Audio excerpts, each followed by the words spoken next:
Property, plant, and equipment refers to any tangible non-current assets.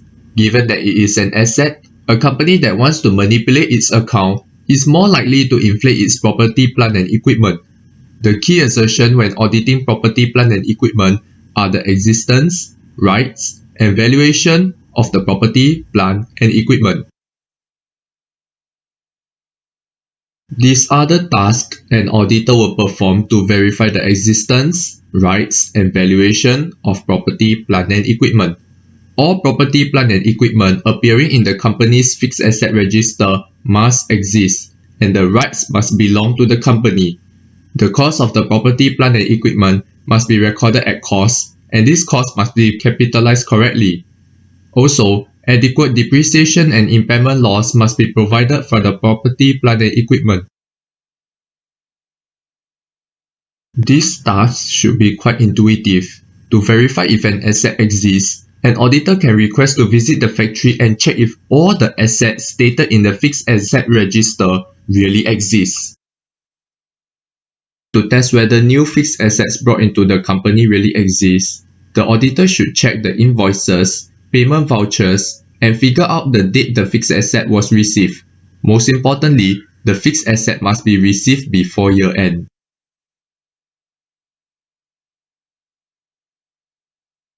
The main concern relating to the rights of property, plant, and equipment is that a company may misclassify a rented asset as their property, plant, and equipment.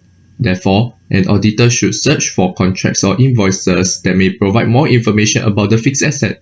If the auditor determines that the company indeed owned the legal title to the fixed asset, then this is not a problem.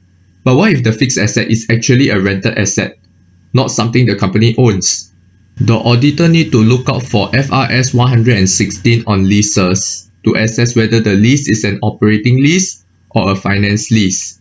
Only assets under a finance lease can be recognized as a right of use asset, meaning a rented fixed asset in the balance sheet. Here are the criterion from FRS 116 paragraph 63 that the auditor can look out for in determining whether the asset is under an operating or finance lease. If the answer is yes to one or more of these criterion, then the lease is normally, but not always, classified as a finance lease. Newly acquired property, plant, and equipment must be valued at the acquired cost. FRS 16, paragraph 16 states that the cost of property, plant, and equipment is the purchase price, plus import duties, non-refundable purchase taxes, minus trade discounts and rebates, plus directly attributable costs to bring the asset to the location and condition necessary for it to operate in the manner intended by management, plus the estimated cost of dismantling and removing the item and restoring the site on which it is located. The first three items could be verified by checking the fixed asset supplier's invoice and payment vouchers. Apart from the purchase price, the company may capitalize some other costs. The auditor needs to check if this cost qualifies for capitalization. FRS 16 states some of the costs that should be capitalized and some of the costs that should be expensed off when incurred. Depreciation is the systematic allocation of the depreciable amount of an asset over the useful life.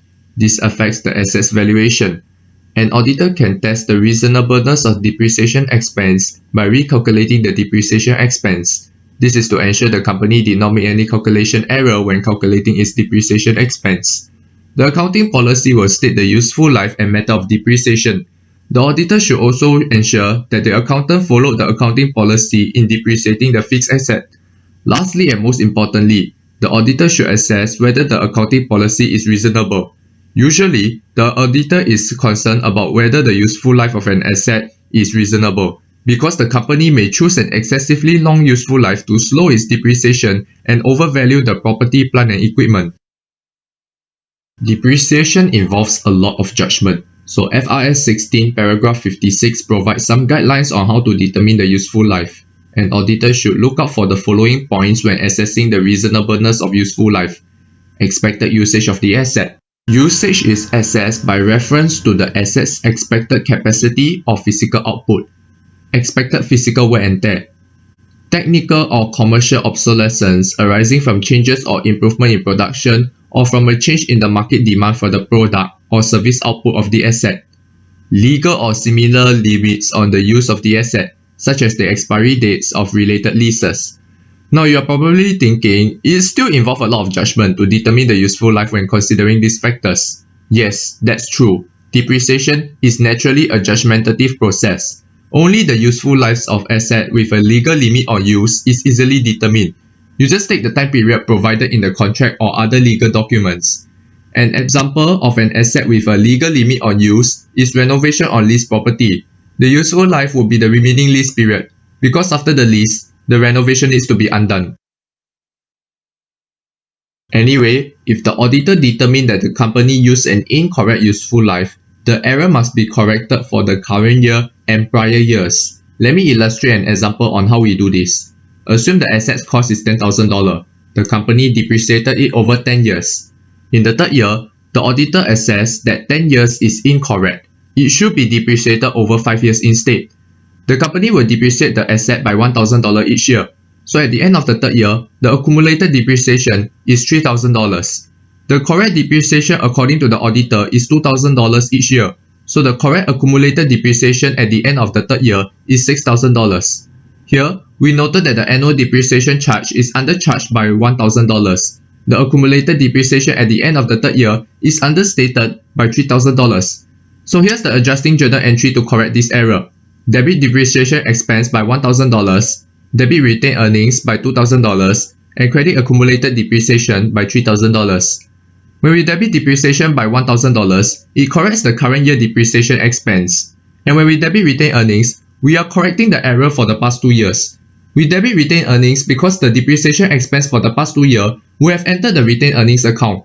If we debit depreciation expense by $3,000 instead, we will overstate the current year depreciation by $2,000 and charge the past 2 years of depreciation into the current year. Impairment loss is another factor that affects the valuation of the property, plant and equipment.